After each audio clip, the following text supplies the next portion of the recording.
And today, our guest is Chris Goede, a seasoned leadership communicator and coach with over 2 decades of experience in starting, growing, and leading companies. As the Vice President of Client Success for the Maxwell Leadership Company, Chris guides corporate clientele through the process of leadership discovery using proprietary solutions. Chris has been a longtime friend. In fact, I've known Chris for so many years, and each and every year I see his leadership continue to grow because he truly realizes that you've got to become more each and every day, working on our personal development because we cannot help other people grow if we're not growing. He implements what John Maxwell teaches, and we're just so excited to have you here with us today, Chris. Man, you and I have been talking about this for a while. And every time we see each other, usually it's on the road at some type of development, growth, conference, learning.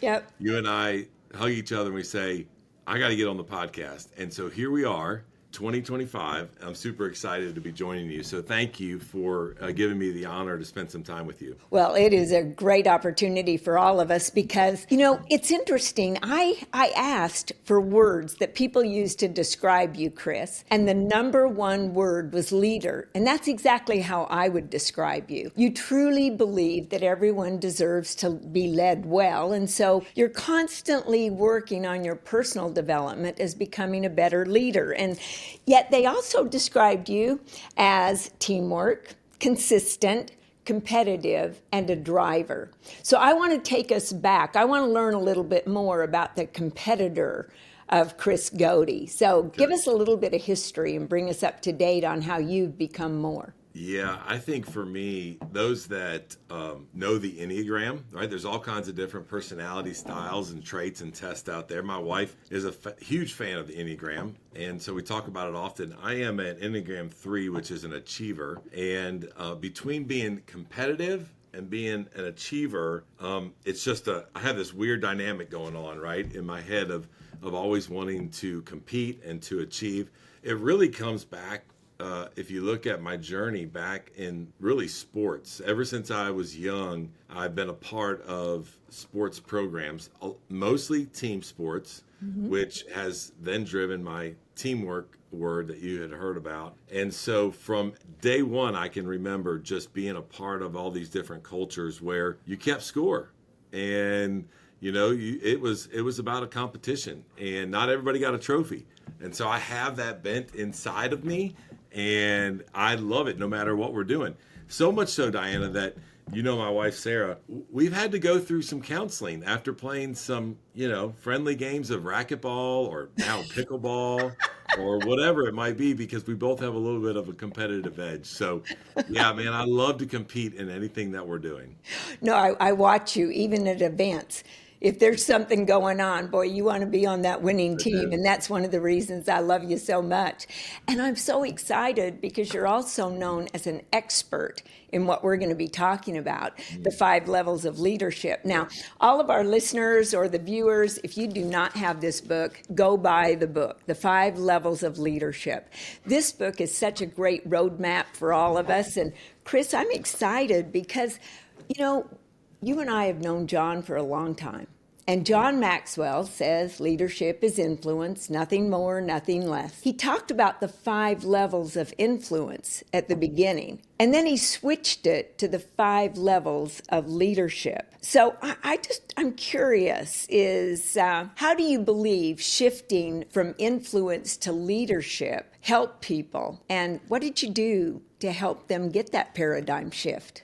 Yeah, this is a great question because the model that John built can be applied by every single individual, right? Whether you are a mom, a dad, whether you're leading a volunteer, whether you're serving as a volunteer, whether you're leading a team at work, it doesn't matter the model that John developed and why it's been around for so long and it's so brilliant is it's built off of increasing your influence. Well, as we begin to look at that, isn't that what we do on a daily basis as we lead teams, right? We're increasing our influence as a leader with them one-on-one so that collectively we can, as a team and as a group, achieve more. I have this saying that I love to use with my team around this where I say individual responsibility, collective pride. I And love that. Say it's that my again. job.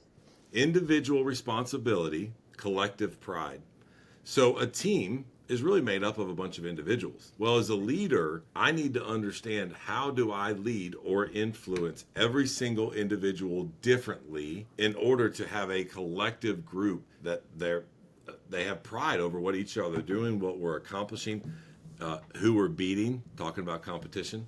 And you just look at that and you say the model itself, whether you're talking about influence and leadership, and you know this, you're a student of John, that's how we define leadership, right? It's not about a title. It's not about how long you've been there. It doesn't matter if somebody says you are the leader. It's really about the influence that you have with those individuals that are on that team. Yeah, so in your experience, why do you believe so many people initially equate leadership to a position? Well, when you think about that, we grew up, right? Where let's go back to school, and there is a teacher, there is a principal, there is mom, there is dad, there is boss. And that's how I grew up, where my dad would sit around the dinner table and he'd say, hey, my boss told me I had to do this today. That's why I was late coming home for dinner. And you think about these things that are entrenched in how I grew up personally, and I automatically lead to the fact that there's got to be a title for someone to be able to lead something. It wasn't until I began to spend some time with John, and I've been with John on and off now for about 25, 26 years, where I began to see people inside teams and organizations that didn't have the title, that weren't the leader, but were able to move the ship and to move the team faster than the person that had the title. And it was all because they had the influence, because they understood that they had to get to know and to learn and to lead the individuals on an individual basis first, versus just coming in from a leader and just casting a net of command and control for them to go and accomplish something or to move something or do whatever they were working on. So why do you think so many people, Chris, get stuck in that leadership position and never go any further than that level? Boy, this breaks my heart, this question right here. We haven't talked about this before we started, but I would tell you, of all the work that we do with organizations around the world, all sizes, probably 78 to 80% of leaders, if not a little bit higher, lead from what we call level one, what you and I know at level one, where John says we lead with the title that we have. And what ends up happening is that people don't understand. Okay, let me back up. People haven't been developed unless they've been under your leadership or some other organizations on how to lead people, right? So they get the opportunity to lead something, and here's what happens. They lead either how they have been led or how they want to be led personally. And so when you do that, you are just leading straight from your title, because you're never leading the individual how they want to be led. And at level one, John says, hey, you're leading because you have the position. That's the only reason. And what breaks my heart is that I see this over and over and over again around the world. People don't know what they don't know, and they just continue to lead with that title. It goes back to this. I swore that when we had kids, now I have a 25 and a 23-year-old now, but when we first had kids, I was like, I will never say to them, because I said so. Yeah. Because I couldn't stand it when my mom said that to me. And I promise you, my son, he wasn't out of the womb more than 2 weeks. And I was like, you just need to stop crying because I said so, right? And I'm your dad. Like, you're going to do this. And we automatically just want to lead from that title. And that's all we know, because they just have not spent time developing and understanding leadership. Well, there's a risk of staying there. And we all know that if you stay there, you don't get to go to that second level, which is That's right. where we've got to get knowing everyone as an individual. So That's right. let's talk about somebody in that leadership position. They have a title. What are some of the very first things they should do to go to the next level, which is permission? Yeah, I say at level one, there's an opportunity here for you to begin to define, what does your leadership look like? And unfortunately, whether we like it or not, our titles often enter the room before we do. And Good. the way that people experience us as leaders, they begin to then expect of us, which then, by the way, becomes your leadership brand. And so think about this at level one. There's lots of positives and negatives to staying at level one. The positives, to your point, are what am I doing to drive self-awareness for myself as a leader? What do I want my leadership story and brand to look like? Once I've done that with myself, then I want to turn and I want to start looking at all of the individuals on my team. And I want to get to the point where we move to that level two influence, which Sean calls the relational level. I like to tie the word connection to that level, because we don't want to build a relationship necessarily with everybody that we work with, but we can connect with everybody. And the way you connect is just like you talked about. How do we get to know them? How are they wired? What are their values? Are you involving them in certain things that they value of being a part of the organization? What ideas are you getting from them? What feedback are you getting from them? The more that I like to say, they feel seen, valued, and heard, they are going to want to be a part of that team. And John's tagline at level two is, when you get there and they truly understand there's trust there and that they want to be a part of the organization, they want to be led, right? Instead of you have to lead them, they actually want to be led. One of the things we talk about here as leaders is that if you want discretionary effort from your team with the proper motive, if you want discretionary effort, then you figure out how to connect with them at level two, and you'll be amazed at the collective pride that those team members will have. You know, Chris, what I like about what you're saying is we ask ourselves the questions first. And so many people, they point the finger that way, and three are pointing back at us, right? It's all about them. They have to change. What you're telling us is we need to know ourselves. And John actually gives an assessment at the starting of this book, which is brilliant. Yeah. Do you think people actually know who they are, or do they think? No. And listen, Dianna, I am privileged to work in an environment like this. And so I call it a bubble, personal growth bubble. But what I have found is that the longer, and this is true for myself at times, the longer that I have led, the more complacent I become of where I'm at, the more unaware I am of my leadership. Sometimes I love to goof around and have fun and we laugh. Sometimes I go into my team meetings and I go, hey, what's it look like to be on the other side of my leadership?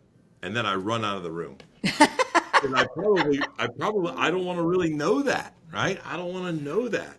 And so that is a fantastic question that you're asking. And I think the answer is no, because I see it around the world and I have tendencies myself to do it as well, where we become unaware of what it looks like to be on the other side of our leadership. So those that are listening and that are part of following Dianna on the podcast, I challenge you.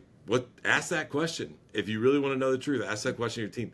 Ask that question of your family and see what type of answers that you actually get, because I think that as human beings, we are more unaware than we really want to admit. I couldn't agree more. You know, it's interesting. My husband and I ask ourselves a couple of questions every week, and we actually ask them of each other. We say, what did I do this week that you hope I'll never stop doing? And then comes the bad question that I really grit my teeth on is, what did I do this week that you hope I'll never do again?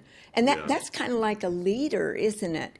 And yet we struggle a lot of times going from that position to permission, because we're not building that trust. So what are some steps that you think that we could take as leaders to build trust and to build respect from our people? I often will talk about this phrase of authenticity is a trust accelerator.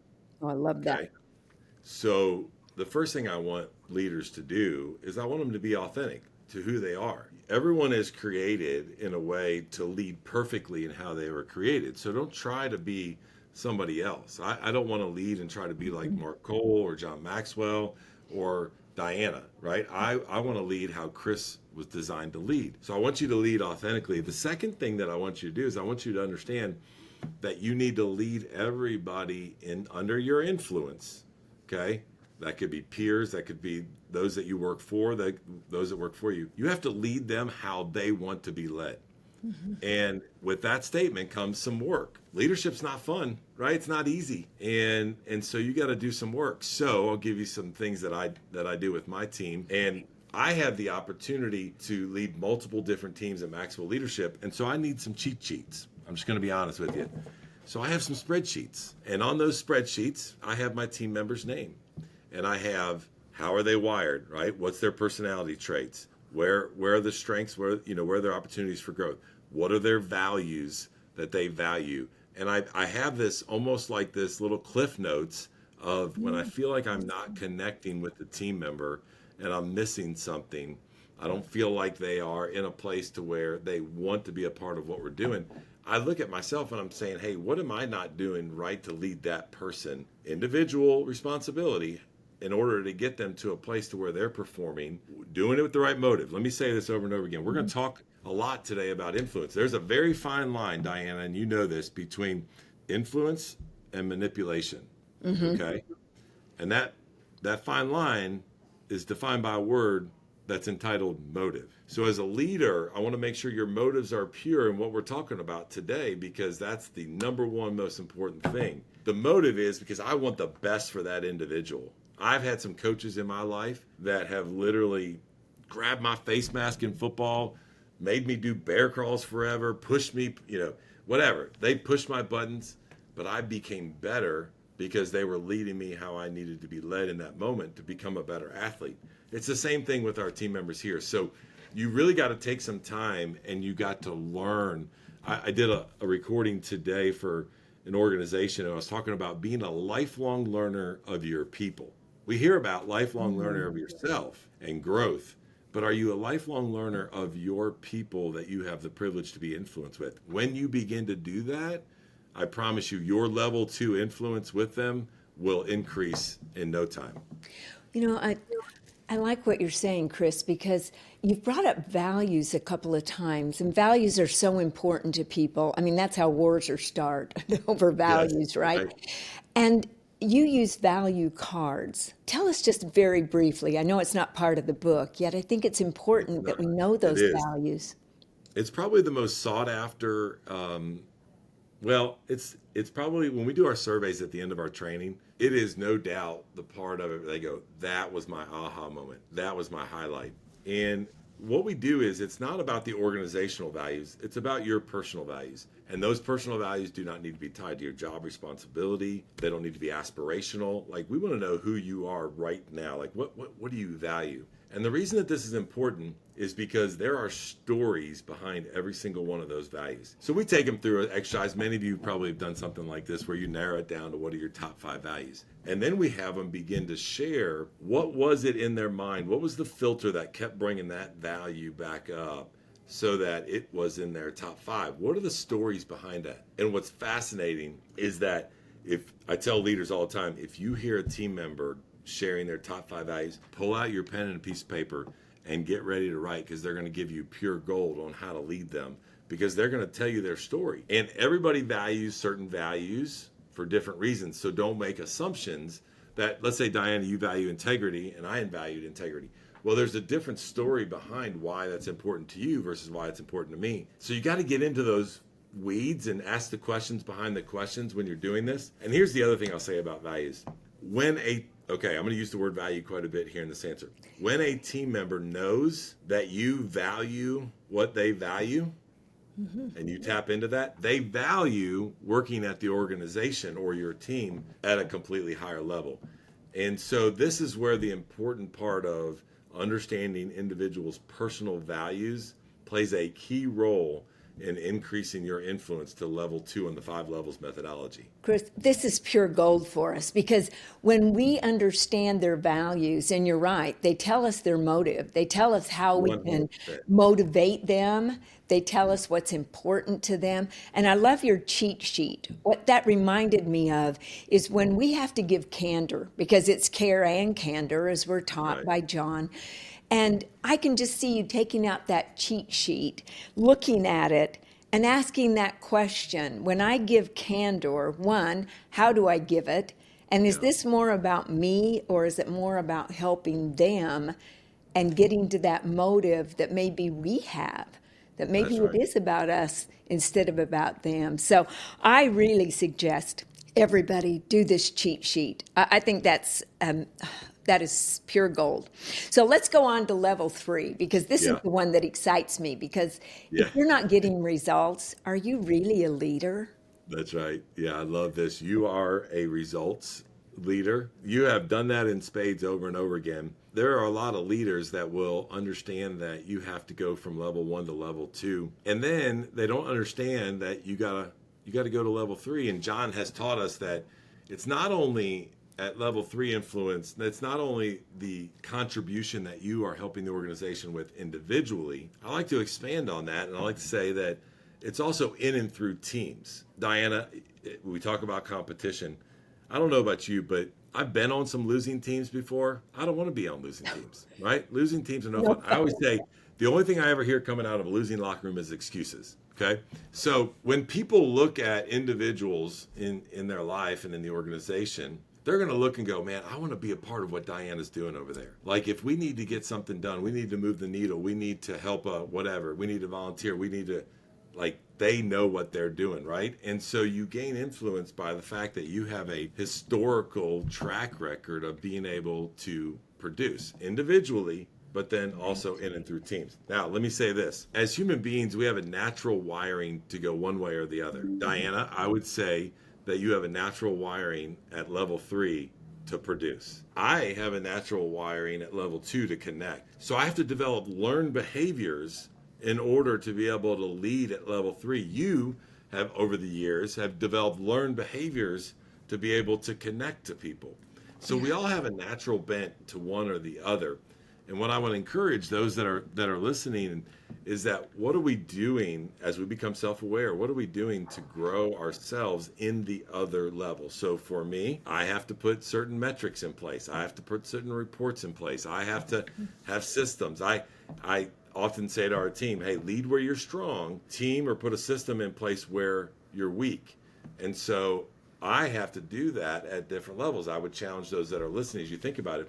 If I were to go relationships versus task and getting things done, which way am I going to naturally fall? You're going to fall one way or another. Well, then recognize that. But then when you recognize that, make sure you're developing yourself and developing learned behaviors to be able to influence at the other level as well. You know, Chris, yes, we do, because I literally had a pen case that held 10 pens. And every time I would encourage someone or ask a question to get to know them, I would go in and move one of those pens. That's And I awesome. literally wouldn't go home until I had moved every one of those 10 pens. That's what I'm And talking about. if I hadn't done it, I gave him a call. So I think putting systems in place to train our brain to be certain ways, and Right. now it comes pretty natural to give Yeah. people encouragement and to ask questions. It wasn't at first. So you nailed me on that one. So how can leaders ensure that their focus on results doesn't inadvertently create burnout or resentment with their team? Yeah, this is awesome. I was on a conversation today with Valerie Burton, and we were talking about resilience. And we were talking about, as leaders, how do we go about recognizing burnout in ourselves and being aware of it? More importantly, how do we go about recognizing it in our team members and helping them through that? And are we the cause of that at times? You know, the guy that I work directly for, and there is no slow down. There is no pause button. And I'm just telling you right now, I'm just like, okay, I've got to have some time where I refuel myself as a leader. But as leaders, we've got to be aware at the level 3 phase. What is the capacity of your team when it comes to change? What is the capacity of the team when it comes to rhythm, right? Like, do you need to recognize in your team that, man, I need to just say, hey, Dianna, why don't you take next Thursday and Friday off? You've been killing it lately. I want you just to go get away from your phone, rest, and recharge. Like, that's our job as a leader, is to recognize that as we produce and as we work at a pace that we need to make sure we're doing that. One of my favorite sayings of John all time, and this doesn't get talked about a lot, John is a huge fan of saying, man, when you have momentum and things are going well, why would you ever take a day off? Right. Why would you do that? Keep going, keep pressing. Now, he said, when things turn around and they're slow and things aren't moving and we're not producing, why don't you take a couple of days off? Right? And so it's the law of the timing. and making sure that as leaders, we're aware of that and we're watching our team, we're watching our people, we're watching it internally. You got to have an accountability partner. Mine happens to be my wife. She's like, I think you might need to press the pause button a little bit and take a day and just get away from everything versus, continuing to dig in. So that's something that, and I think too, going forward and where we're at in our world of technology and coming out of the last couple of years, I think that's something that's going to be a big thing for leaders going forward, is to understand what is the tolerance or the resilience level of your people and yourself, and how are you leading and managing through that. Well, yeah, because if you have a lot of energy, and like I'm known for my energy, I can go and go and go, and I don't require a lot of sleep, whereas some people require 8 hours or they're miserable. Yeah, and that's okay. We just need to honor that. We need to be aware of that, right? We need to help them believe that's okay. Just because you take 3 hours, then it doesn't mean that their 8 hours is bad, but it's having those conversations and helping them work through that. Yeah, I don't know about you. There were times I had to say to myself, if they were just like you, they'd have your job. That's exactly right. One of us is not needed if we're alike. If they're right? like me, one of us is not. I like that even better. Yeah. So Yeah. let's go to the one that you are just a master at, in my estimation, and that's personal development. You care so deeply about your people, as I did, and I think just watching them grow. If a leader can't get excited about Right. their people having achievements, then I Right. think they're in the wrong position. I don't know. So let's talk about that personal development. How important is it to literally get to that level with everyone possible? John wrote a book a couple years ago called The Leader's Greatest Return. And when I mentioned this to a lot of executives in boardrooms, and they're like, oh, are you going to show me like a financial statement with EBITDA? And like, what are we? And I go, no, like we're going to talk about the return that you as a leader get by investing in and developing other people. I believe that there should be a succession plan for every position inside your organization, from the very top to the newest employee. I remember when I started working for John, I told you that I've been there a long time. I started when I was 5. I'm just kidding. But I remember when I was young, it was one of my first jobs out of college, and he said to me, hey, work yourself out of your job and I'll find another job for you. And I was like, no, like I just got married, we're going to have a kid. Like, why would I do that? And I didn't understand. And now 5, 6, 7 times over, what he was teaching this young kid out of college was the importance of beginning to invest in and develop people.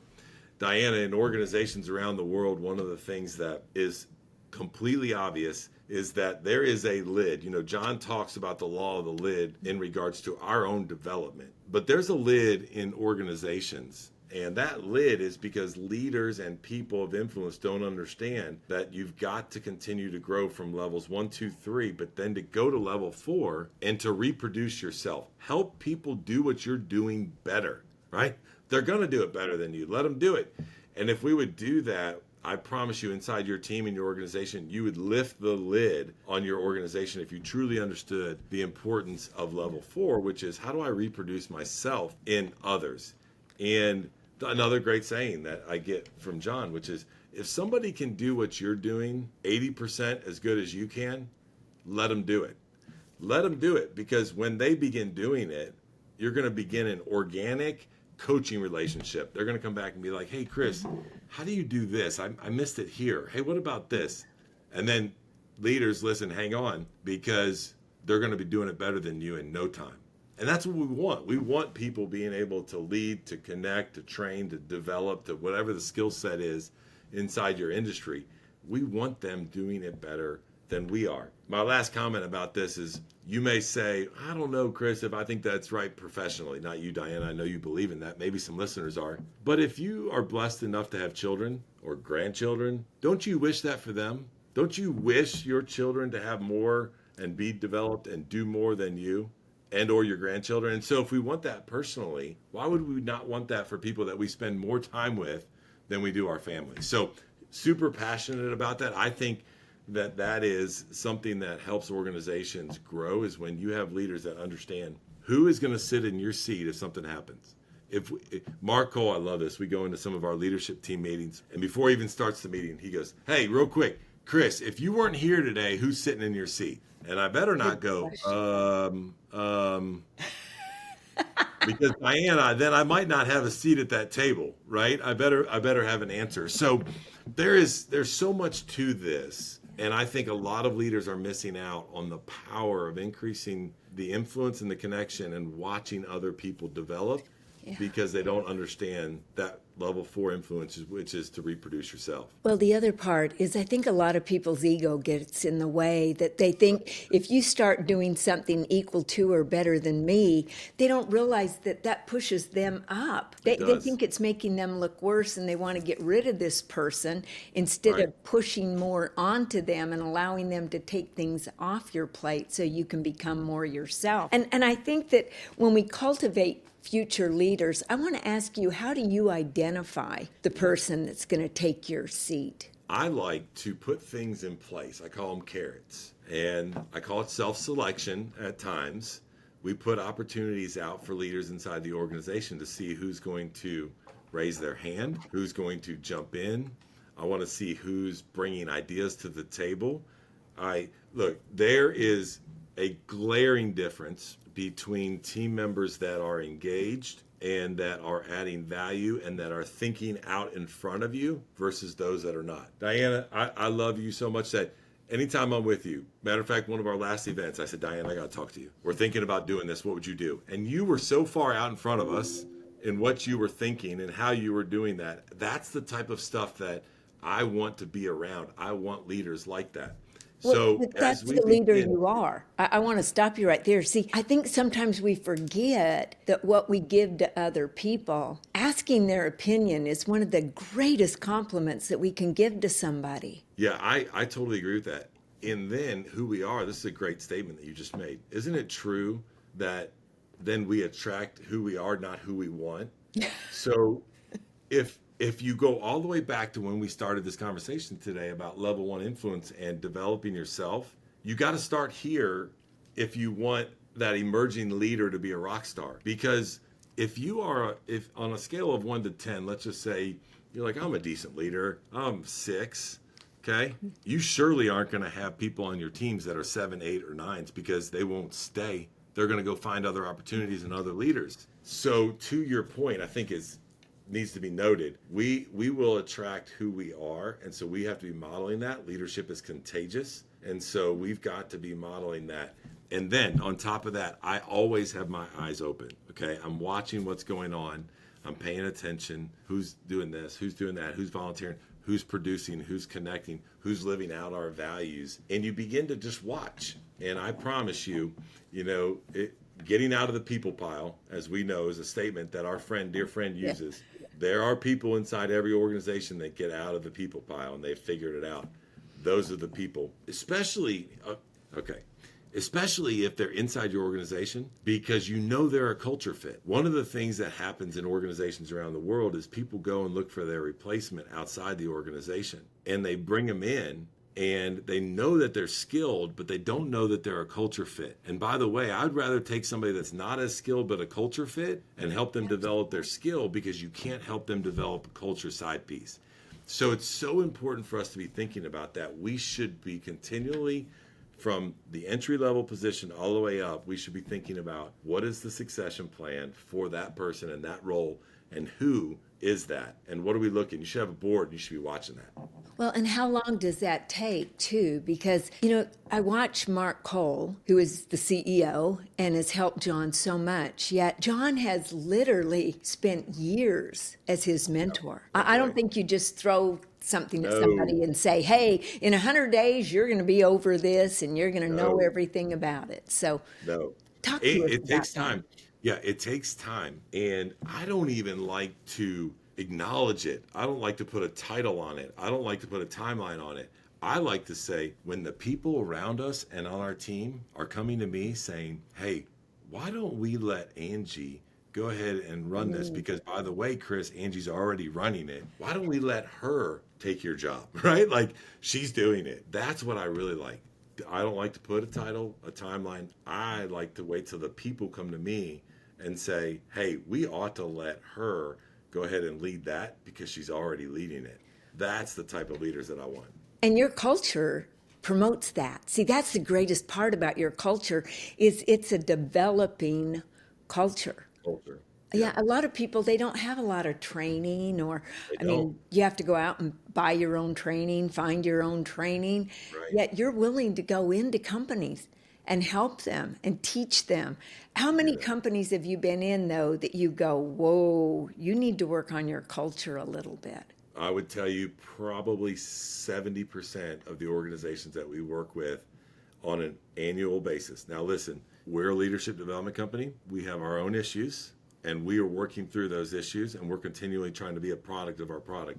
So everybody's got some dynamics to it, but I would tell you 70%. Once we get behind the ropes and we start coaching and training and we build trust and we're really getting what's the story, what's going on, it's close to 70% of the cultures out there are not in good shape. Well, they're just tolerating things, They and then it tolerate. becomes their culture, right? They Right. tolerate people being in their comfort zone instead of helping them to grow and getting them Yep. outside that comfort zone every now and then. Isn't that Yep. part of being a leader in that personal development?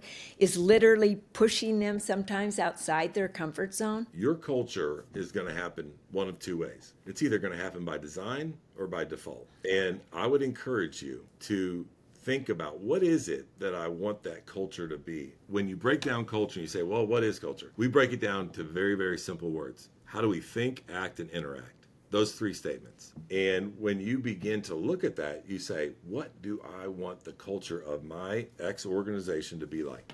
How do I want my people to think?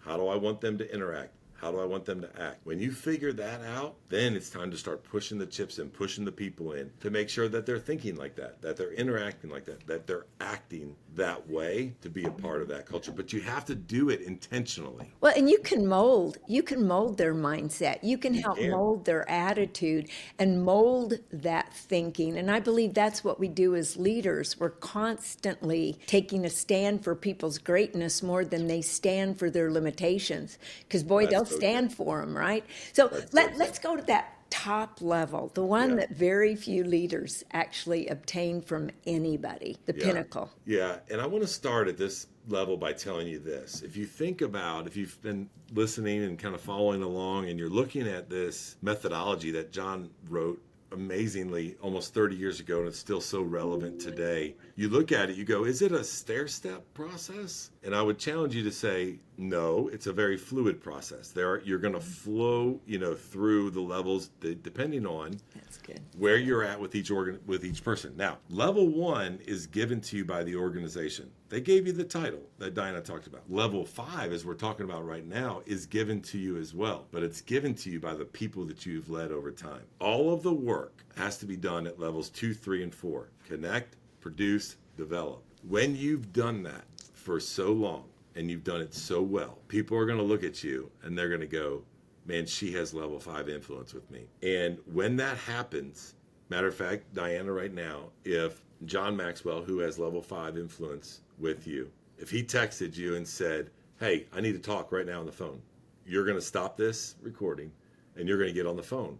Yeah. Because you have that ultimate respect. He's a pinnacle leader for you. He has, over the years, you two have gotten in a lot of trouble together, which we're not going to talk about here on the podcast. Okay, because we're going to keep this thing clean. But he has 100% connected with you. You guys have done some amazing things together. He's developed you, and you look at him with level 5 influence. But you have given him that. Yeah. What I love is I love leaders that come in and they go, hey, I am a level 5 leader. Yeah. And I go, you don't get to determine that. The people that you have led get to determine what level of influence you have with them. And by the way, let me say this as I kind of wrap up. I could talk about this for hours, but is that we are on different levels with different people all the time. I've been around Max Leadership a long time. I have a brand new team member starting in 2 weeks. When that team member walks in the door, my level of influence with that team member is level 1. And I got to go to work. I got to connect. I got to produce. I got to develop. And maybe someday down the road, that leader will look at me and say, man, Chris has got level 5 influence. So going back to what you originally asked, you said this originally started out as the 5 levels of influence model, but it changed to the 5 levels of leadership. How do you explain that change? I think from the examples that you and I shared today, going back and forth and talking about, I think it's probably become very clear to those that are listening, that are watching and participating today in this podcast with us, to say, I can see now how influence drives my ability to lead people. You know, we've got these leaders. I just have to ask this question, is that when you're a leader, how do you maintain humility and accessibility while being respected at the highest level? Well, I think you have to be authentic. I want to go back to the word trust. I don't think that if you are lacking pride, I don't think that you are going to come off very authentic. And I think it's going to decrease your trust with people. If authenticity is a trust accelerator, trust is the currency to all influence. So you got follow that trail right there. And if I want people to trust me, then I have to be at a place of humility. Because by the way, isn't it true that we've seen lots of examples, public figures and private, to where they've lost all influence in one decision because they didn't live with the right humility, and they had this entitlement, and they thought that they were bigger than whatever their scenario was. And what ends up happening is our people can see right through that. And so I would much rather err on the side of the authenticity and having a ton of humility and being humble of where I'm at and grateful for the opportunities of what I get to be a part of than the other side of that any day of the week. Yeah, entitlement. Well, first of all, people don't even want to be around you. Yet let's talk for just a moment before we leave on the legacy that we can leave as a level 5 leader. Yeah, this is something that when you have had the privilege to lead somebody for so long, so well, and they look at you as a level 5, this is where you then begin to build what I call your coaching tree. As a sports guy, I look at some great coaches. Let's just talk about, you think about some of the older ones we could name, some of the current ones we could name. We'll just use one as an example, okay? Nick Saban. When you look at his coaching tree and you look at, I love going back and looking at some of their old team photos with all the coaches, and you'll see now star head coaches all over that staff. So Nick Saban's legacy, yes, national championships. Yes, he got a lot of kids in the NFL. A lot of kids have great jobs. I guarantee if you sat him down and you said, talk to me about your legacy as a coach, he would talk about the men and the women that have come through his program on staff that are now leading other organizations. That is the legacy that begins to compound for you as a leader. When you've consistently led well over time, levels 2, 3, and 4, then you end up compounding all of that. It's like where John's at in his phase right now of life. Like, he loves just sitting back and watching you and others run organizations and do different things and go after your cons and do bigger things than he could have thought of. That's the legacy that he wants to leave. Yeah, it's that ripple effect. And it's interesting that you brought up Nick Saban. My husband and I were talking about how many coaches have spun off of his leadership. It's amazing. And so when we think about what we can do, we look at Jack Welch is another one. CEO after CEO, he helped develop. And to know that we were part of that. I mean, if that just doesn't excite us, I don't know what is. Return. I mean, what will? Yep. Yeah, it's like, are you even alive, right? That's So right. how can leaders measure their progress through these 5 levels? Yeah, one of the things that we do with organizations around the world is we go back to the traditional 360 assessment. When we talk about leaders being unaware, again, I struggle with this, right? It's just something you always got to be in check with. We all do. We all do. I like to tell leaders, hey, you've been given a gift. You have the ability to lead. Your personality is the cards that you've been dealt. We want to do an assessment that's going to show us how you're playing your cards. And so that, in essence, is a Maxwell Leadership assessment. It's like a 360 assessment that comes out, and the results of it are actually in the 5 levels of leadership. And it gives them a metric. It gives them a score. So one of the things that we really focus on at Maxwell Leadership is how do we help executives or leaders or individuals justify investing in themselves or their teams. You got to show a return on investment for some of these organizations other than just developing people. So we will, on the front end, we will take them through this Maxwell Leadership Assessment, and then 12 months later, we will remeasure it, and we will show a delta in the points of the measurement in levels 1, 2, 3, 4, not 5 because it's given to you, right? Same thing, levels, and we'll show the delta. We'll show the delta in between those as the growth that leader has. That's one way that we measure it. We do the same thing for organizations as well on a culture survey, but we really try to figure out ways to be able to measure that so that they know that they have metrics to lean back on why they're investing in developing in their people. Well, I want to tell the audience here that I used that over and over again. It's a great assessment. Sure. And I remember Michael Fleming, one of the coaches that was, I didn't send it out to all 357 coaches and the 80 group coaches or the 57 bold coaches under our leadership. It was that I sent it out about me to just certain ones. And some of them that I thought, no, they're going to be so honest with me. They're going to tell me things I don't want to hear. And Michael Fleming sent me flowers the day that I got the results back. It was so good. And we talk about that. In fact, I was just on the phone with him before this podcast, and we were laughing about those 360-degree assessments that were sent out. I really highly recommend every leader listening to this podcast. Two things. One, make certain that even your people have this book because they need to learn about their leadership if you're growing leaders, and do the assessment because it's going to help you. If we can't obtain that feedback, if we're not willing to look in the mirror, it's like having spinach in your teeth. If you don't tell me, then, and I don't look in the mirror, I can be smiling with that green stuff sticking out, right? So we got to have somebody tell us where we're at. So, Chris, thank you so much for being with us today. You definitely have helped us become more.